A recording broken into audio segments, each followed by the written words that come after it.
best traits other than, like when you say artist, what do you mean artist?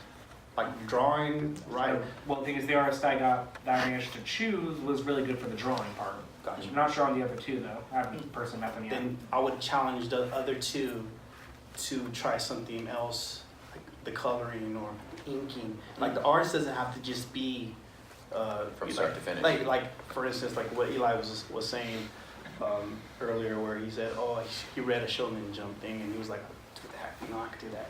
When I was your guys' age, I thought I was the top of the top.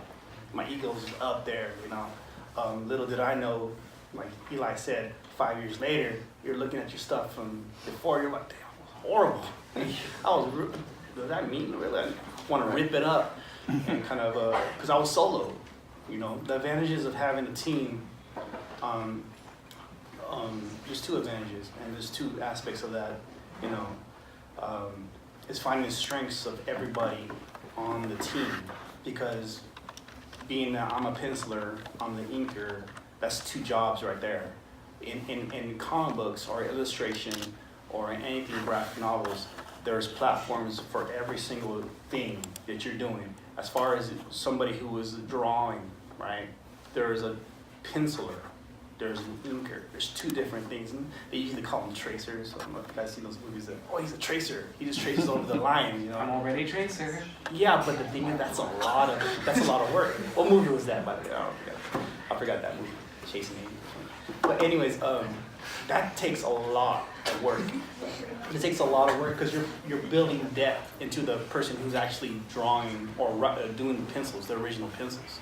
That's a lot of concentration. That's a lot of you're giving life to the actual pencils, and including the colors. The colors that you throw in the colors, now you throw in the magic in there as well. Whether you do it traditionally or you do it digitally, So that person who thought he was the hottest penciler could go in, and you could basically tell him, hey, I want you to inker. He might not like it, but he might enjoy it. That might be an avenue for him or her to go in and excel in that. That makes you guys a better team, because that you have evolved from one thing to the other, and you don't even know you did it. That's what teamwork is. You have to challenge each other to get out of your comfort zone and excel in something that you maybe thought you could do, but you didn't even know it was existed. Because not everybody, like Eli said, you can't do it by yourself. You can't do it right now. Maybe you might think you could do it by yourself. You can't do it by yourself. You need a good team, but it could be a small team. It could be a small team. I'm not saying go get an army of people, I would like it. Army comics, yeah. So, short answer is it varies, but the more people you have, usually the quality goes up if they're dedicated. Great question. Yes. In your own personal opinion, what would be the hardest part to starting a new comic? You just said it. It's starting it. A lot of times, people stay in their head for a long time. Oh, this would be cool if this happened. Or maybe that would be. Maybe we could do that. That would be awesome. And then, did you do any of it? And most people are like, no. At conventions, we get a lot of people coming up to us. They're like, oh, I got this great idea for a comic book. Oh, well, show me. Oh, I don't have any of it. It doesn't exist in any form, but trust me, it's awesome. And we're like, well, what good is that? If putting pen to the paper and actually getting started is the hardest part. And I mean, you'll find other things that are just about as hard down the line, but taking the very first step is always the hardest part of the journey. I think, did I just make that up? No, Just quote me on that. I would say it has aspects of that too. Like if you think about it, right? Your question is, ask the question again. What's the question again? What's the hardest part in starting? Starting a new book or a new idea. Like if you're just talking about a new book, that means you have already sketches done, so you already have an idea what your book is, right? But the thing is like, how do I start a new idea? You just get it done. You just have to get it done, And what I mean by that is you have to. I'm gonna take what Eli said and kind of flip it. Show it to other people. show your ideas to other people, because one of the most insecure things with any artist or anybody is that they have a talent and they don't show it to nobody. They just keep it to themselves. They have the best idea. Everybody could have the best idea. You guys could be like the best volleyball player, the best soccer player, but you gotta get on the field or gotta get on the court, show it. When you see other people like your idea, that gets you more like a fire in your belly, like, man, I wanna do it now. You know, you got that little that itch, right? Or if you're like a good soccer player, for instance, I play soccer here in this school, nobody would ever know I could kick a ball if I didn't get on the field, you know, but I wouldn't be like, I'm the GOAT, I'm the best. You let other people tell you that. You don't say that to yourself. You know, it's like you want to, when you get the rewards are when people compliment you that you have a good idea, you know, or you have, go ahead. No, you got a hand. So, how do you keep your character's design like consistent? Because when I was trying to make a comic, I find that some of the characters' noses would change, or like the lips would change, or like some of the designs. Like, I've always had trouble with that. So I was wondering what you guys do. You gotta start with character sheets. You want to have character sheets for yourself. You're developing like an original character before you showcase it, even whether it's on the computer or whether it's traditional. You want or sketchbook that is. Have every single angle of your character kind of platform, like nose, or if their lips like that, or puffy lips, or if they're a dude, if they're tall, how tall they are. They're your own creators. This is your own baby. So I would say like how you keep it consistent is just keep working at the craft and your style. You know, because everybody has their own little style. You know, but somebody copies off everybody else. And what I mean by that is original art.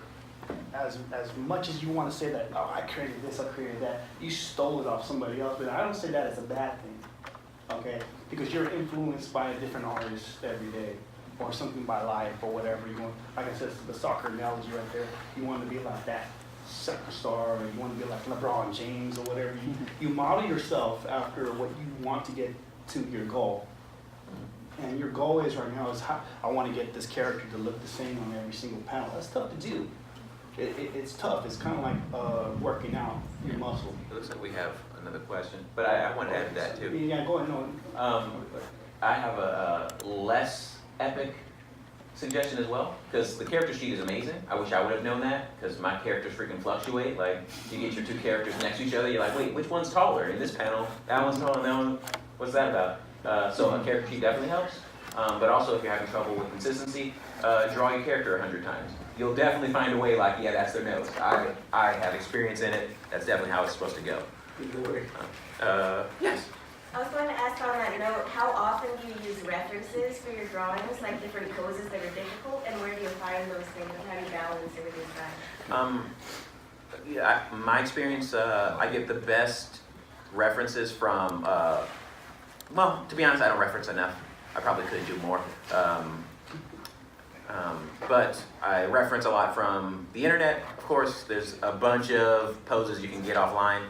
I keep it actually Pinterest of just all these different poses of these little stick figures posed in ways that I think are interesting.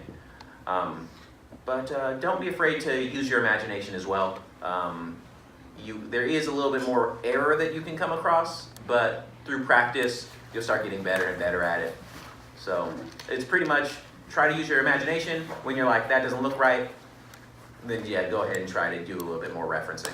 Also, do the mirror trick, or hold your picture up to light, reverse it, because for some reason your brain knows how people should look. So if you flip it, your brain's like, no, that's not, something's wrong here. And then it will allow you to be able to fix it. Reference all the time. That's how I do. You learn a lot from referencing things that have background. As far as places and like a destination where you're at, and you want to be like, okay, my story is based in Sacramento, so how do I draw downtown? Right. It's great to use your imagination. I do it too, but when using like a ref, or if you're drawing like a landmark in Sacramento, I would definitely go to the library, get some like books. Go yourself to the actual spot, take pictures, That is fun. take photos. You know, a lot of artists do that a lot. When painters, they do a lot. When I'm painting, I do that a lot as well. I would take the whole thing about copying out of your mind. Referencing is more like everybody's been referencing ever since cavemen were alive. They do it all the time. They paint it on walls or whatever. Reference the best artists that influence you, you know. And but right now, like I was saying before, you guys are already gifted because you guys are already born with a style. You're just meshing your style with whatever you're influenced with. And you're making a new style, a new way how to draw a person, a new way how to draw this. But as far as backgrounds, I always reference, if you're doing something from like a national point, whatever, my book's based in hell. So I just get imagining, I draw hell. So Probably some references on hell you could probably find online really too. don't check references. I just draw like a lava pit or like a little ghoul Spikes, here and there, right. or a demon walking around, or somebody naked around, somebody walking around. I think we had 2 more questions over there. 3 more questions? Oh, nice. We're getting excited. All right, let's go from front to back. Okay, so do you ever lose motivation for like long-term projects, and how do you keep it if so? That's deep. Did you want to take this? Lose motivation. So, it happens all the time as an artist or anything that you do, and you're gonna hit a block, or you have less communication with your crew. So my advice would be like have a lot of communication with your crew or anybody who you're collaborating with. You know, have a meet spot somewhere to defeat that. You know, as far as like artist block, writer's block, or you just feel horrible, whatever, you go get some ice cream or something, you know? Just chill, walk outside, go enjoy life, don't get stuck on your guys' phones, go out there, go outdoors and just feel free and draw. If you're an artist, then go outside and draw something live, you know, and challenge yourself like a speed test, like a minute speed test, draw somebody who's walking around. I tend to come to that problem as well, but luckily I have so many projects that occupy my time. The trouble, what I ended up doing is I have 2 comic books. One's a romance and one's an action. So I'll draw my romance when I'm feeling all lovey-dovey about, you know, stuff. And then I'll get tired of that, like, I want to punch something. And then I have my action to just, all right, well, let's, yeah, this guy punched that person. And then I get bounced back and forth. So there's always, depending on which mood I'm in, I always have some project I can put my effort towards. And it usually gives me a refresh of that. I get to work on violence until I'm like, oh, violence is what? We should love each other. And then okay, here's my romance, so let's get back to loving each other. Yeah, my story's in hell, so I like to be in the bad, I like the dark place. It's a great question. Yeah, you were next. So that's interesting. So in order to maintain motivation, just always have multiple projects that you can. Especially if you want to burn yourself out. That's the So I want to backpedal a little bit to talk about what to look for in an editor. So it sounds like from what you're saying, you show your work to someone you really trust, right? And it almost sounds like an editor fills a collaborative role. Mhm. Is that fair to say? Yes. How much creative leeway do you give your editors? I just now got an editor, so it's still fresh for me. But pretty much I'll show them my work, and of course they'll tell me that I misspelled everything. But then they will get into, hey, this part confused me, or like, I don't think this part worked. And then it's up to me. I'll still go and review what they said, and I'll read it for myself. And it will either go 2 ways. I'll either say, you know what, you're right, that could be clarified a little bit better. I do want people to really understand that. Or, you know what, I wanted it to be vague. I like that you didn't understand what was going on. That's exactly what I was hoping for. But you, as the creator, always have that final say. But yes, it should be someone you trust. My favorite thing my editor ever said, and I guess this wasn't an editor, this was just some feedback I got, but I really appreciated it. He said, when I first read your book, I thought your art sucked, and I didn't like it, but I read your comic book, and I really liked the story, so despite your art being terrible, I really think this is a good book. And I was like, oh wow, thanks. I trust you because you're obviously an a-hole, because you just said that to my face, so that means that I can really trust your opinion on this. You really do like my book. you wouldn't lie about that part and then be truthful about the other part. That doesn't make any sense. So someone you can trust and who can be honest with you. All right. Maybe not that honest. It depends on your level. I personally like negative feedback because I like proving them wrong. So that's how I get motivated.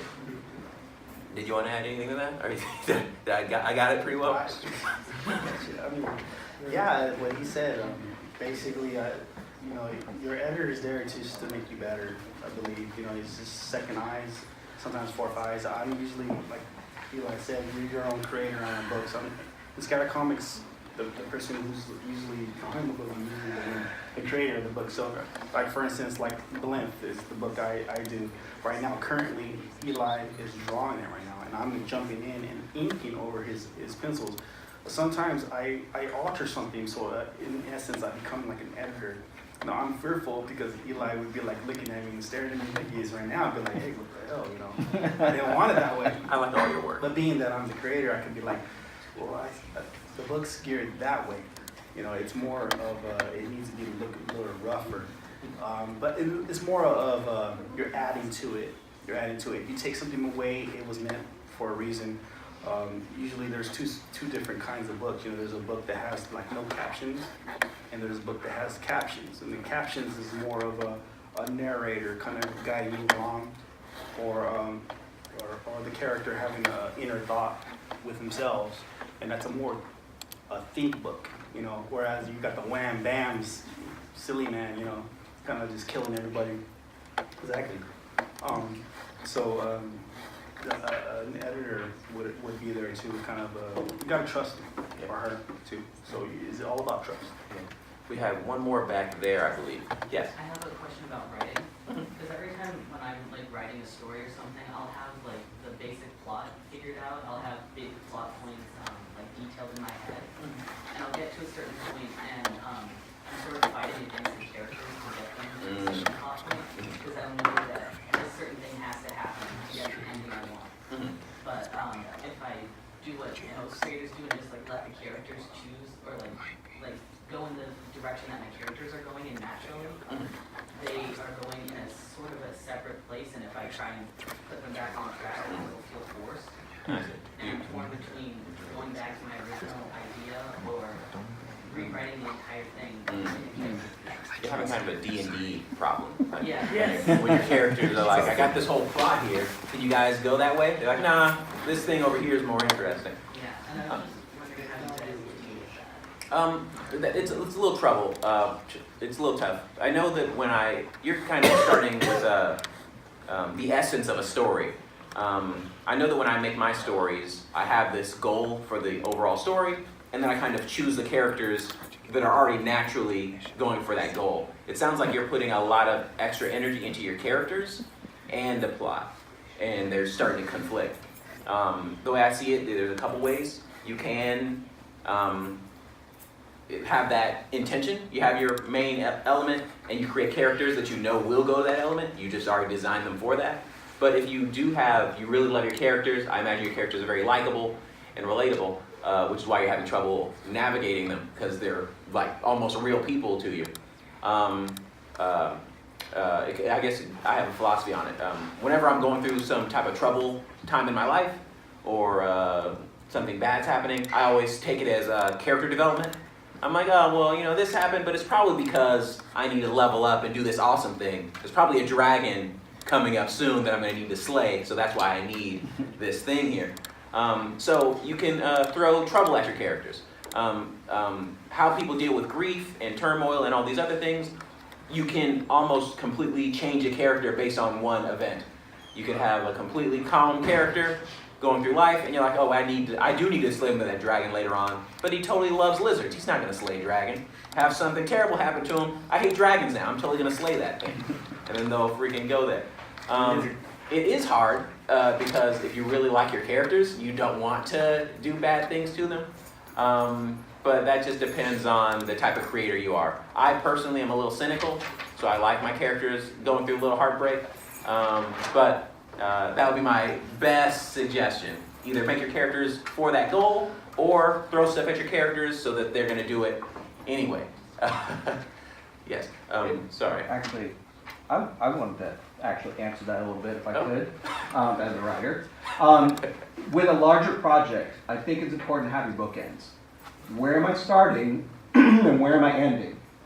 And everything else should be up to surprise and discovery, right? And if you've done a good job on the front end of understanding your characters, like the reason why we have the character dossiers and things like that, one of the details you can put down is my character is like shy, are they extrovert, are they, you know, if you go through some of those human qualities that you built in on the front end and stuff, then you allow that space for discovery. When you have those challenges coming up, who's the person that steps up, right? Who's the person that's going to throw themselves out in front of the bus, right, to save somebody, right? Those kinds of things. Who's going to be sort of the person kind of like sitting back and kind of surveying the situation and that kind of thing, and then is going to step in at the last minute and maybe say that. Those kinds of things you build into those characters. Now, with a project like this that you're working on, we probably don't have that much time to do that, right? Because you got to get your story out and get it to the artist sooner. So keep your crises simple, okay?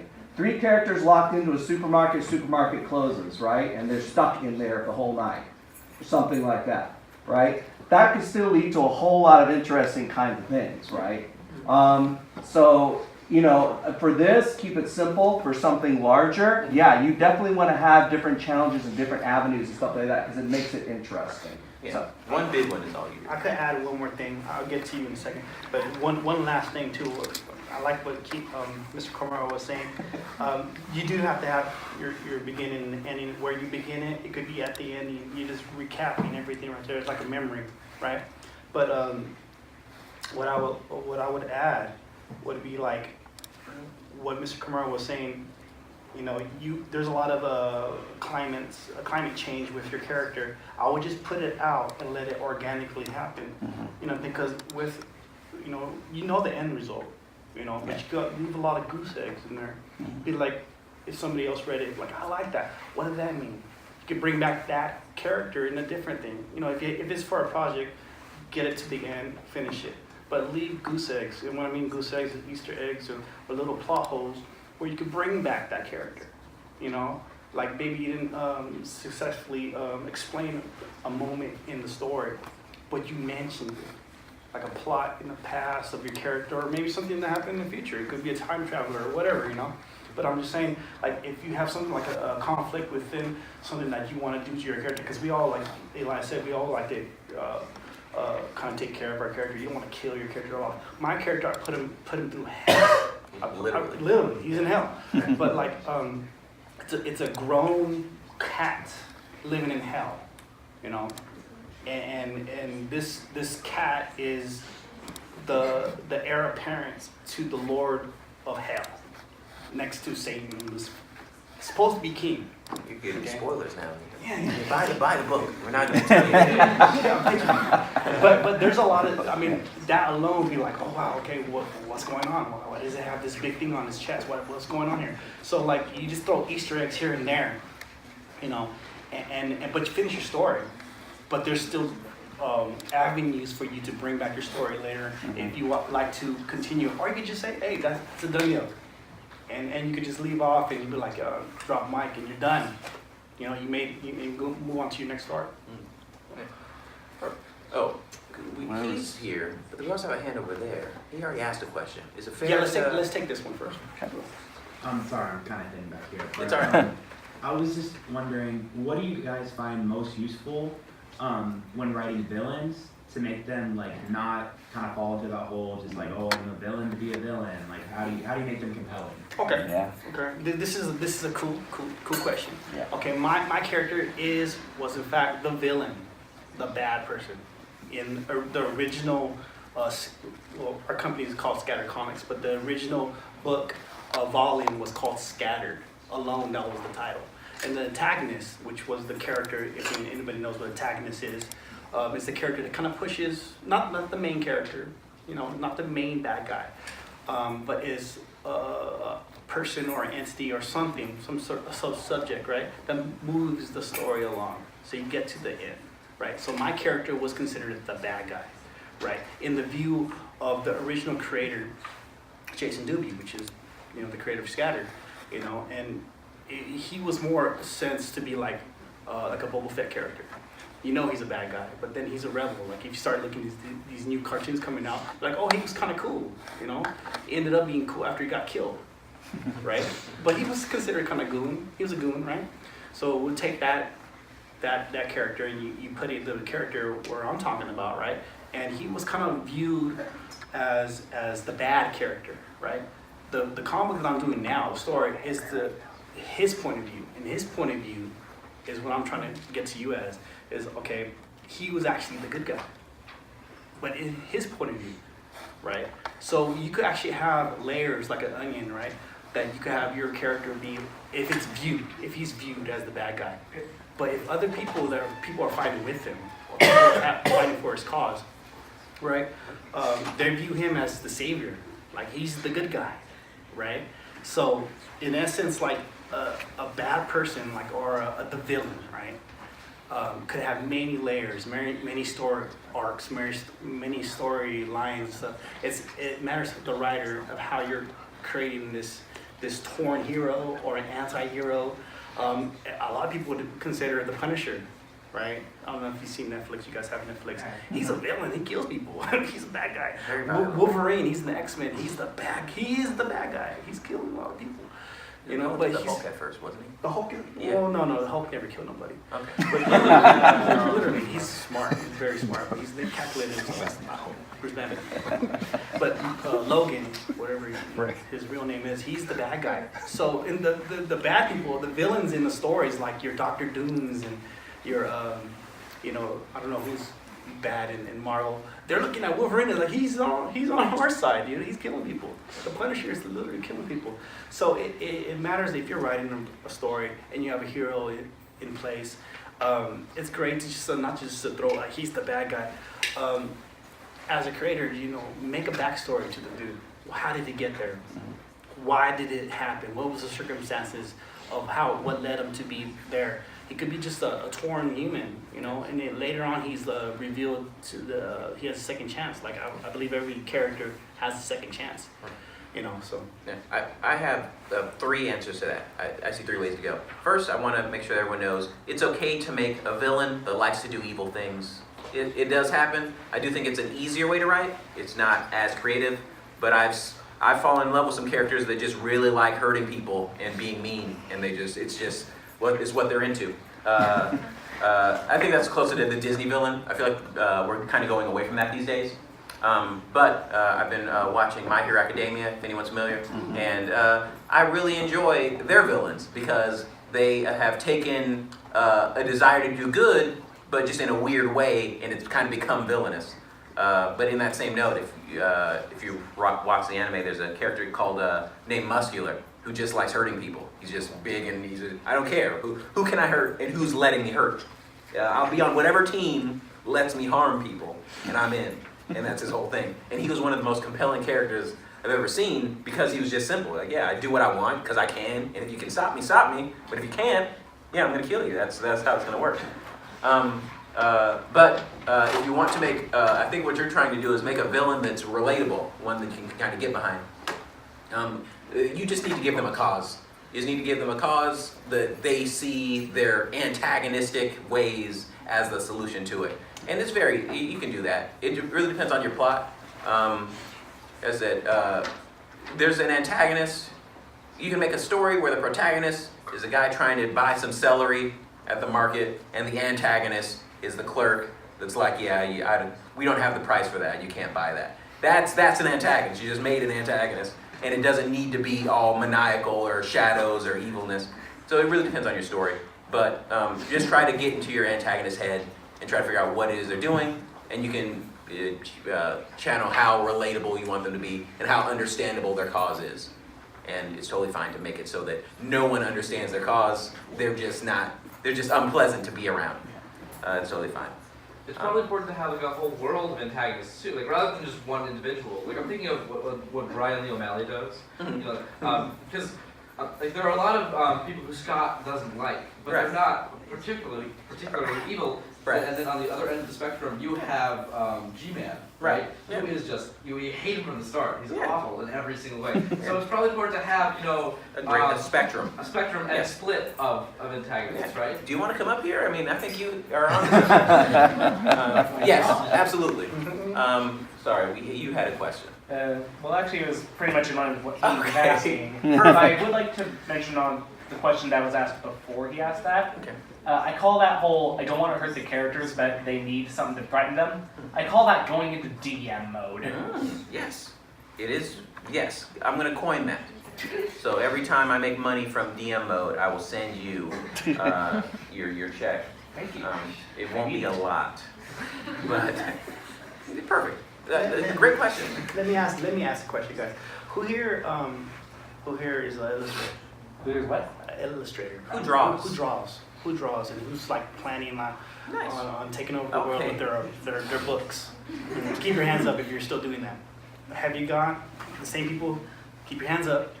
Okay, let me see. Okay. So then, like something else is up. I don't trust it. All right. So, with those people here, have you guys gone to any shows, conventions? Okay. Have you guys brought your portfolios with you? No one does that anymore, man. You still have your hand up. I didn't think you- Okay. So, did you hear what he said? He just said nobody does that anymore. So, that's one of the first things that an artist or a professional told me back in when I was your guys' age. Right. Back in the day. Right. We don't know that. You guys have to showcase your stuff. You guys have to bring your stuff to light. One of the biggest things as being an artist yourself, is to share what you have. The power of criticism is big, guys. It's big, and it's when I say criticism, everybody will like, oh, I don't want to hear this. I don't want to hear this.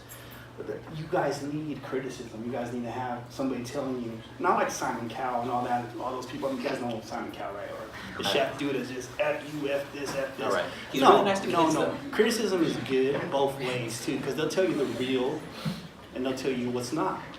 You know, they'll tell you what you need to do, and they'll tell you what you need to, like your paths. Every single artist is different. Yeah. I will say you need to season it. Yeah, Season the yeah, criticism. yeah. Grain of salt. Definitely, a grain of salt. But you guys do need eyes on you guys' projects, on you guys' art, and you guys need to set up your portfolios the correct way, get your best art together, and showcase that. You know, there was two young artists that came to me. I believe we were in Roseville, Kent Thomas. Nice. And they were kind of like, oh yeah, I'm an artist from San Francisco, and I want to do my thing. I have a book, I have ideas. Just like when we had somebody asked you a question about, or somebody said something about ideas, and having an idea is great, guys. It's great, but showing results is showing other people what you've done, and progressing is basically getting that information and moving to your next level. Because right now you guys are on a certain level, and you guys need to move up to a level. You guys are still in high school, so there's still a lot of you guys, a lot of disappointments. You know, we went through a lot of disappointments to get to where we're at right now, and we're still going through a couple of disappointments. You know, it's a lifelong lesson. But the first step is to showcase your stuff to professionals or anybody who's on the other side of the table, like me and Eli. Or, you know, bring your art, get some proper criticism, take it with heart, take it with ease. You know, because you'd rather hear it from us than somebody that you're working with and say, hey, you're fired. You know, because you just didn't do good enough. You weren't listening to the critiques that we're telling you before. You were just in one ear out the other. You know, so I would challenge those people who have their hands up, you know, to keep doing it. But when you guys are at shows, keep going to the shows. Show those artists that you guys have those portfolios. Okay, challenge those artists. Some of those artists, tell you the truth, I don't want to be critical on them, but you guys belong behind them and with them. You know, you guys belong there. You know, if you guys are hungry enough. You know, it's all about the hunger. You know, if you guys want it, it doesn't matter if you're an artist or if you're a art player, you play the flute or whatever. If you're literature, writing a poem, you have to hear those critiques. You know, because if you're reading it in the mirror and you're talking to yourself, you're gonna be your worst critique. I actually had a question. So, Well, actually, first, before I ask my question, do you guys have any more questions? We're here for you guys first. Yes. I'm just asking us out of curiosity. What is your like preferred way to write your protagonist and antagonist? Like, are you doing the classical of, oh, I'm evil, I just do this because it's fun for me, and I'm just a jackass? Or like a protagonist, you're just like, I'm doing this because it's honorable and I want to be a hero. My protagonist is kind of weird. Right. I have a couple of stories, and it varies. It really depends on the message I'm trying to get to the audience. All my stories have a goal to them. Actionland, I'm trying to do a how to draw book, but I'm adding magical sword fights into it. Alien 101, I'm trying to explore what love actually means, despite what the media is kind of telling. And then Dog of the Dead, I'm trying to show how loyal a dog would be to its owner in an apocalypse. So, so the antagonist and protagonist change. Dog of the Dead, the antagonist is a dog who's trying to just follow their owner, who is coincidentally a zombie. She just doesn't really get that yet. So all the antagonists are all the things trying to kill that zombie. So you know, that's all it is to it. So it depends. I think you're right. Try to keep that. Try to keep a spectrum on it, because yeah, it just depends on what the goal is and who's trying to prevent that goal. Yeah. And that's all that really should matter for protagonists.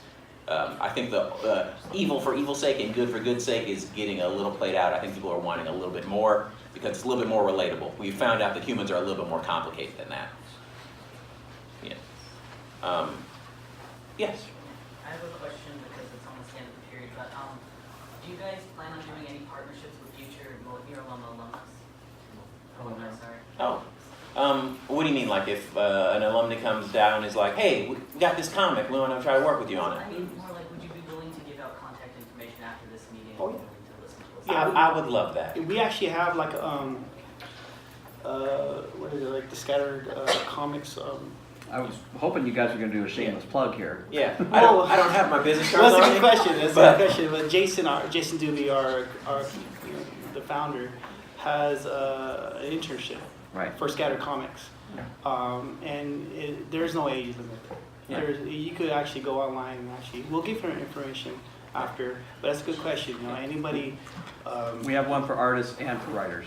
Yeah, but Definitely. my suggestion would be, at least if you want, you could still do the scattered thing, but if you would like to start communication with me, I don't have my cards, but give me your email address, Yeah. and even we'll if try to you connect. kind of are kind of at the man's where like I want to say something, I want to do it. This is being recorded, you know, so like just go on scattercomics.com. You know, it has all the information. I believe the website is still being reconstructed as we give it a month or two. But check it out. You know, click on it, or just go on Google. Go on Google and see what we're all about. Don't take our word for it.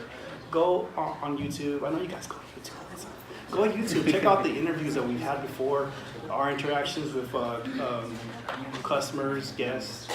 We have tutorials on art. Right. I wanted to actually raise your hand question. I know this is a class, so a lot of you guys are doing it because, was this an elective? Did you guys choose to be here? Yes. Oh, perfect. So is everyone here completely motivated? You feel like illustration and writing is going to be a big part of your future?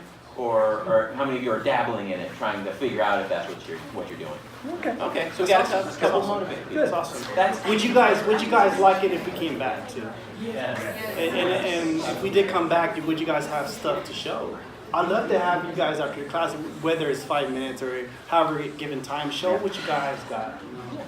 You know, whether it's a story, we love reviewing stories. I'm actually a talent director, talent art director, as well as he is the I do webcomic stuff. webcomic, but he's the webcomic director as well. We're both directors for Scattered Comics. We're not only artists, so we scout out talent. We're talent scouts. So again, when I was in high school, somebody came to our school and be like, I work for comics and we're scouting. We're scouts. We scout for people, for talent. I'd be like, what? My ears would be up. You know, so again, this is being recorded. Check it online. And if you're not brave enough to come up you know, come down, talk to us. It's cool, you know. Come back later, another time, or check us out online. We're more than happy to listen to anybody. We're open doors, guys. Yeah. All right. Yeah, how much more time do we have? What, 2 more minutes left? Okay, is that enough for one more question? 2-3 minutes? Hey guys, if that's it, thank your teacher. You know, your teacher, he set this up. When I was going to high school here, again, it's like Stone Age, you know. I didn't have teachers like Mr. Kamara, you know. So there's a program here. It's set up for you guys to see, you know.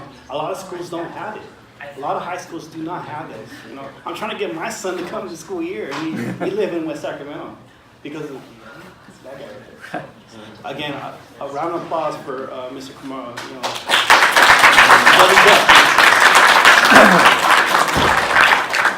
And applause for our guest speakers too. Thank you both for coming here.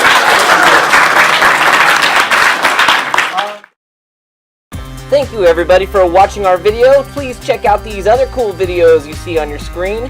You can help Scattered Comics and its creators by going to the description below and purchasing any of our cool stuff. Give our video a like and don't forget to subscribe.